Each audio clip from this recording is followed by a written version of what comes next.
Se los decíamos, se los adelantábamos. Si uno dice las guerras pueden llegar a ser positivas en ciertos aspectos, dicen, no, pero esta persona está totalmente loca. ¿Cómo una guerra puede ser algo positivo? ¿Qué tienen en común las guerras con cosas buenas? Nada. Bueno, resulta que pueden tener algunos puntos en común, medio agarrado allí, pero resulta ser que esto es posible. Vamos a tener que mover mucho las neuronas para llegar a esta conclusión. Y es por eso que lo tenemos a él, Leonardo Lorenzo. ¿Cómo estás? Buen día, Pablo, un placer estar en contacto contigo, con la audiencia y también moviendo las neuronas, porque te puedo asegurar que la columna de hoy me exigió ponerlas en movimiento. No, es que sin duda, porque llegar un razonamiento que concluya en que las guerras tienen algo positivo, no deja de ser un ejercicio bastante complicado para nuestra cabeza. Absolutamente, pero por suerte tenemos estas maravillosas neuronas que nos permiten imaginar lo imaginable y ponerlo en duda. Arranco con la primera pregunta para la audiencia. A ver. ¿Para qué sirven las guerras? Esta es la primera pregunta que le voy dejando a la audiencia para que vaya reflexionando y masticando mientras vamos desarrollando la columna. ¿Para qué sirven las guerras? Esta es la pregunta. Y arrancamos diciendo que una guerra puede salvar muchas más vidas que las que quita. Atenti, no nos vamos a poner del lado de la guerra, que quede claro. Haremos una definición y obviamente no es nuestro punto de vista apoyar las guerras, pero tampoco podemos negar las consecuencias y las consecuencias positivas que ellas traen, ¿no? Uh-huh. Yo, si me permitís, Leonardo, voy a recordarle a toda la audiencia que se puede comunicar con nosotros para aportar su punto de vista al 091-687064. Repito, 091-687064. Bueno, tienen beneficios las guerras. Partamos entonces de esta aseveración, de esta premisa. Una guerra puede salvar muchas más vidas que las que quita. Y la explicaremos, por supuesto. Las guerras obviamente nos han acompañado a los seres humanos desde prácticamente el origen de nuestra existencia. Es decir, yo quiero algo que tiene el otro quiere algo que yo tengo, o un lugar, o una idea. Es decir, los hombres hemos combatido unos con otros desde que tenemos conciencia de nuestra existencia, ¿ok? Pero estas guerras que nos han acompañado siempre, inevitablemente han sido un factor crucial y en ocasiones positivos para la evolución de la sociedad. Uh-huh. Me voy a explicar. Sí, sí. Por ejemplo, vamos al siglo XX, que lo tenemos bien fresquito, algunos, y más o menos sabemos qué ha pasado, tal vez haya sido el siglo más documentado. Bien, en el siglo XX hubo 2 guerras mundiales. ¿Cuántas grandes hambrunas devastadoras, aparte de las guerras mundiales? Y los genocidios, por nombrar 2, el del pueblo armenio en manos de los turcos, por nombrar otro, el de los serbios, en pleno fines del siglo XX y en plena Europa, primer mundo.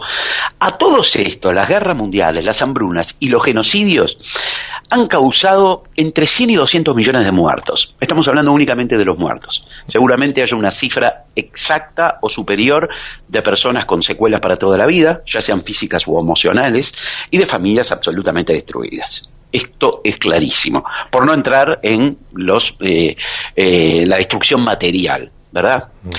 Pero teniendo en cuenta esta cifra escandalosa de 200 millones de muertos en conflictos bélicos y genocidios, etcétera, aún así, si la comparáramos con todas las personas que han vivido en el siglo XX, nos daría apenas un 1% de la población.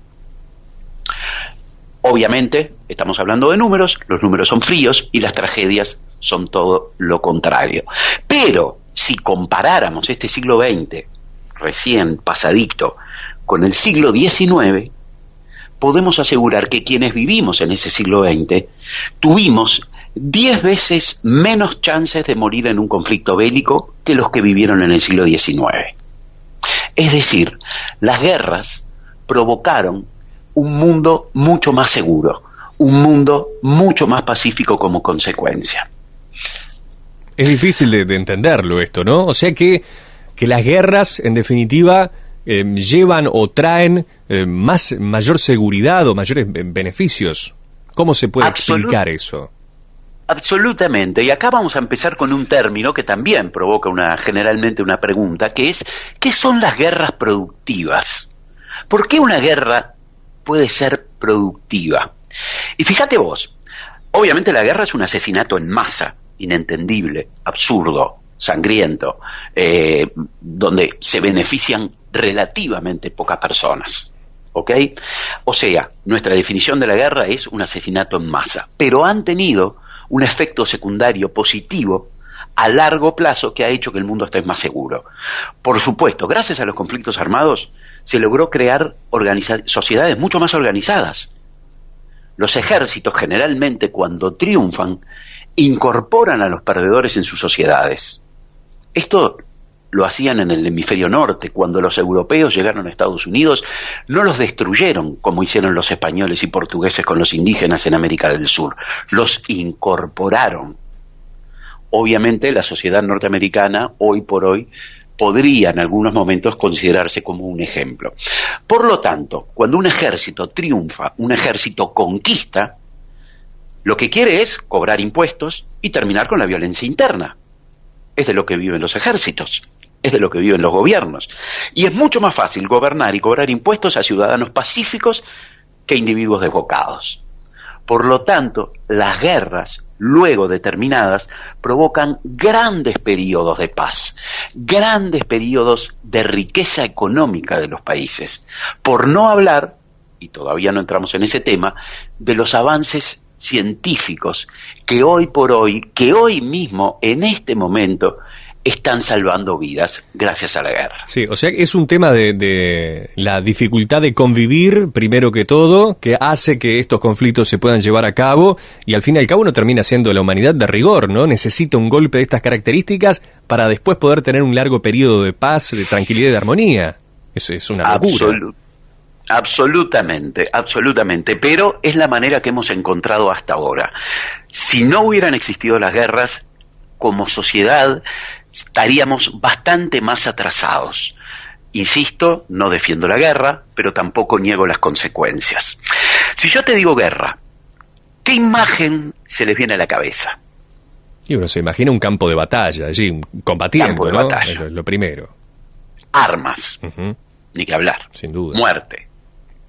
Destrucción. Explosiones me acotan por aquí también, sí, es cierto, es otra de las características. A mí se me viene también dinero. Generalmente cuando hay un término, ya sea positivo o negativo, de guerra contra ahí hay guita. Siempre hay dinero. La palabra guerra y dinero van de la mano, pero también van de la mano, y esto está fuera del foco de atención en un conflicto bélico, la salud y la alimentación. Porque una guerra deja enorme cantidad de personas heridas, ¿ok? Y esas personas hay que atenderlas con los recursos que se tienen y con los conocimientos que se tienen en el momento. Por otro lado, yo les decía que también, relacionados a la guerra, está la alimentación. Hay que darle de comer a las fuerzas que combaten. Esas fuerzas que combaten no pueden estar hambrientas, tienen que tener fuerza, tienen que estar bien alimentadas. Hasta determinado momento se conquistaba un lugar, se robaba, se saqueaba, se provocaba la hambruna, donde se morían todas las personas conquistadas, y se les daba de comer a los ejércitos. Pero ¿qué pasaba? ¿Qué pasaba con esto de la alimentación? Los ejércitos también utilizaban estos alimentos ya vencidos, y por ejemplo en el ejército de Napoleón III, en sus campañas por Europa, sus soldados morían mucho más de la contaminación de los alimentos que en el campo de batalla. Por lo tanto, ¿estás allí, Pablo? Sí, te estoy escuchando atentamente, estaba pensando, pero seguí con tu razonamiento. Por lo tanto, Napoleón III ofrece un premio de 12.000 francos a quien lograra conservar los alimentos. Hasta ahora la única conservación era llevo la vaca viva para que no se pudra la carne. O si me sobraba carne, la ponía en salmuera. O la cocinaba. Pero era muy complicado de transportar todo este tipo y de lograr estos procedimientos. Por lo tanto, Nicolas Appert, hijo de un pastelero francés, inventa por primera vez, utilizando agua en ebullición y un frasco de vidrio de boca ancha, utiliza y aprende a hacer alimentos herméticamente sellados, lo que hoy conocemos como conservas. Esto permitió salvar las vidas de las personas que combatían y alimentarlos mucho mejor. Y hoy por hoy las conservas, ni que hablar que son, podríamos decir, un ítem fundamental en la alimentación de las personas, alimentación segura, además. Sí, lo que yo estaba pensando es que no solamente se da en el tema de los alimentos, se da en el tema de la salud, en adelantos tecnológicos, sin ir más lejos. Bueno, uno conoce o ha escuchado al menos hablar de la cantidad de adelantos que se hicieron durante la Segunda Guerra Mundial. Por ejemplo, el Volkswagen, ¿no? Ese conocido escarabajo que dicen, bueno, lo creó de alguna manera Adolf Hitler, no sé si será tan así, pero así lo dice la historia de alguna manera. Y como ese, tantos otros adelantos que surgen cuando la humanidad se ve en aprietos, digamos, y tiene que buscar una solución, pero para seguir combatiendo y para ganar, en definitiva, y dice, bueno, vamos a inventar algo para poder ser los vencedores y no pasar por estos inconvenientes como los que mencionabas tú. Por eso me había quedado allí reflexionando eso. Claro. Vos hablabas justamente de los alemanes. Nosotros, educados por Hollywood y el cine, sabemos que los alemanes fueron los malos de la Primera y de la Segunda Guerra Mundial. ¿Tá? ¿Qué hicieron bueno los alemanes en este tema? Estoy hablando de las guerras del siglo XX. Por ejemplo, el hecho de que todos hoy tengamos un auto o todos hoy tengamos una moto, etcétera, es gracias a los alemanes. En la Primera Guerra Mundial los alemanes necesitaban caucho, necesitaban neumáticos para sus transportes, camiones que llevaban armas, que llevaban soldados, etcétera. Necesitaban caucho. Los aliados le habían cortado el suministro de caucho natural. ¿Qué hizo? La empresa Bayer, asociada hoy a la aspirina, produjo lo que se conoce hoy como caucho sintético. Hoy, la utilización de caucho sintético, muchísimo más resistente que el caucho natural, con propiedades muchísimo más interesantes que la del caucho natural y de la que todos disfrutamos, porque todos seguramente miramos y tenemos algo de goma al lado nuestro, es gracias a los alemanes, que inventaron el caucho sintético para poder proveer de neumáticos a sus fuerzas. Pero hay algo todavía más evidente en lo que tiene que ver con salvar vidas. ¿Cuántas personas en el día de hoy van a necesitar una transfusión de sangre? Uh-huh. No estoy hablando de no solo aquellas personas que están siendo operadas, estoy hablando de una persona que tiene una especie o un accidente en el tránsito. Uh-huh. Tiene bajo los glóbulos rojos. O estoy hablando de una persona que va a donar porque tiene un pariente internado. Gracias a la guerra, se inventaron los bancos de sangre. Hasta este momento de la Primera Guerra Mundial, las transfusiones eran en directo. Es decir, yo voy, me sacaban sangre y te la ponían a vos. Es decir, yo era el envase de esa sangre que pasaba a tu organismo. A partir de las guerras de 1917, Oswald Robertson tuvo la idea de depositarla en una bolsa dentro de un lugar con hielo refrigerada que la conservaba hasta 28 días. Hoy por hoy, la existencia de los bancos de sangre son absolutamente normales y salvan muchísimas más vidas seguramente que todas aquellas que quedaron en los campos de batalla de la Primera Guerra Mundial.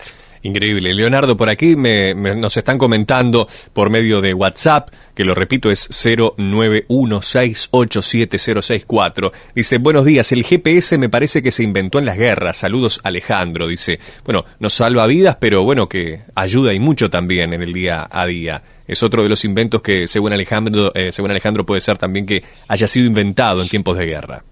Qué bueno que lo piense, que lo reflexione, ¿no? De qué cosas pueden haber sido inventadas a partir de las guerras. Lo del GPS es absolutamente cierto. Uh-huh. Y yendo un poquitito más atrás, muchos de ustedes habrán ido, y si tal vez sea el momento más emocionante de una familia, ir a ver la ecografía de sus hijos. Antes de que nazcan, por supuesto, ir a ver primero cómo late el corazón, descubrirle los deditos, las piernas, los movimientos, ver cómo se mueve, e incluso el sexo, ¿no? Tal vez saber de qué sexo es tu futuro hijo debe ser una de las incógnitas y las revelaciones más maravillosas que ve una persona en una ecografía. ¿Qué tiene que ver esto tan lindo, tan humano, tan sensible con las guerras? Las ecografías se inventaron para la guerra.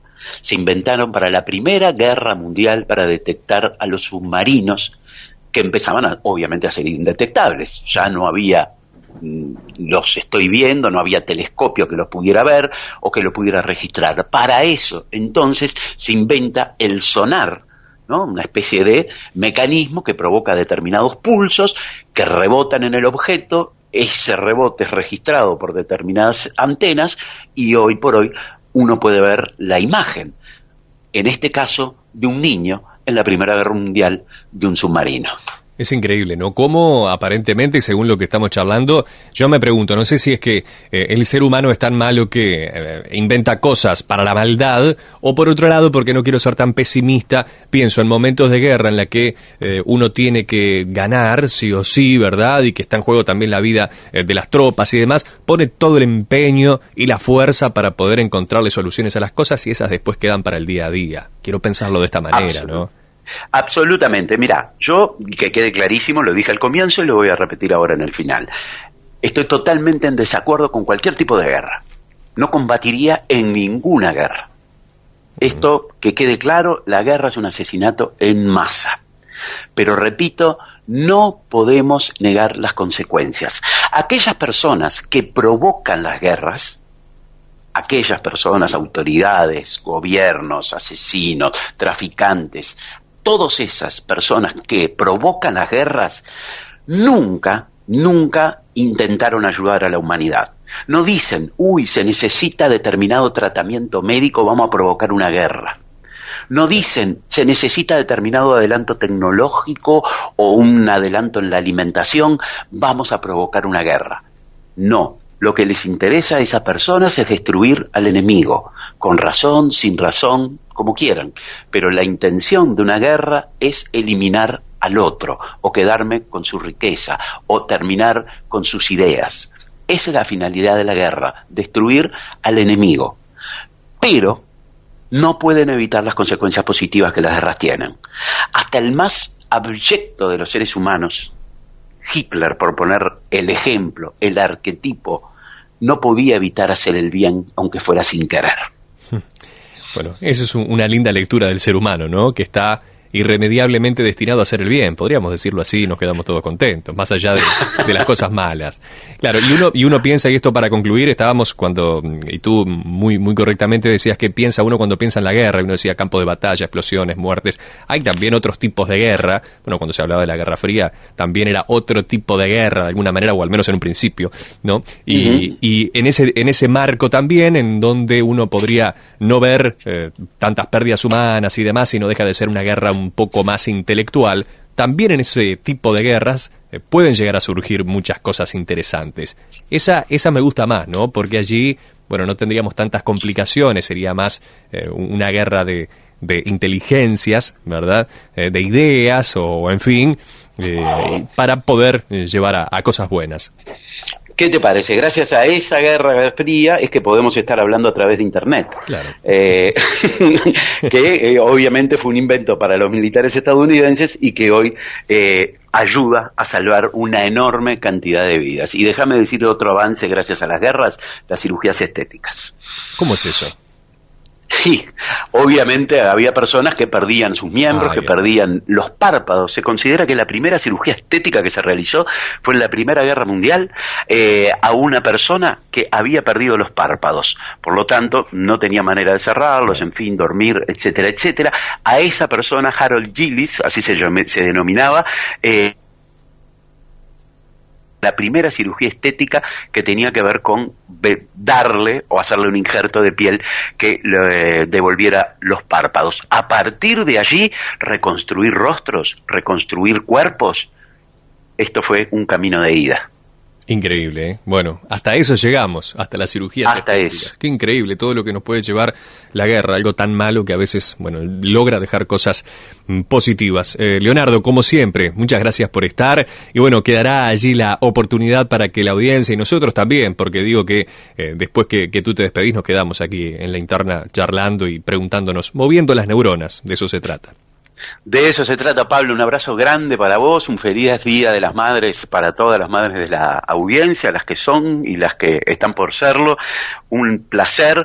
Reflexionemos cuando nos escandalicemos por las imágenes horribles que vemos en la televisión. ¿Qué cosas buenas traerá esta guerra? Ya hemos probado que sí, que las traen y las disfrutamos en todos los días. Un abrazo grande para todos.